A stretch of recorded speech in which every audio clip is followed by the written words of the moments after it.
এই যেগুলো কিন্তু সব ফর্মাল প্যান্ট, কমান্ডোর হেভি কালার। কিন্তু এইগুলা দেখাচ্ছি যে একটু আগে যে শার্টগুলো দেখাইলাম আমরা আমাদের ভিডিওতে দেওয়া আছে, তো ওইগুলোর সাথে কম্বিনেশন করেই আমাদের কিন্তু এই প্যান্টগুলা, যারা একটু ফর্মাল পড়তে চাই, ক্রস পকেটের, এখানের বেল বাটন করা, এখানে অনেক সুন্দর।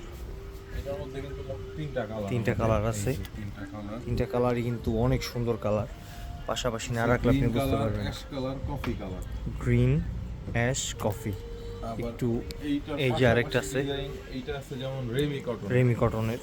এটা এত পাতলা কাপড়। এর মধ্যে এই যে দুইটা কালার, এই যে ব্ল্যাক আর হচ্ছে কফি কালার। ব্ল্যাক আর কফি কালার কিন্তু আমাদের अवेलेबल আছে, প্রত্যেকটা কালারই কিন্তু অসাম। দুই তিনটা কালার আছে। আর আরেকটা আছে এই যে পশম্যানের, এই যে একটা পশম্যানের, এটার গেটআপটা কিন্তু ডিফারেন্ট কালার আছে। কালার আছে। আমি এই কালারগুলো একটু দেখে রাখেন, যার যেটা ভালো লাগবে স্ক্রিনশট নিয়ে আমাদের কাছে অর্ডার করতে পারবেন।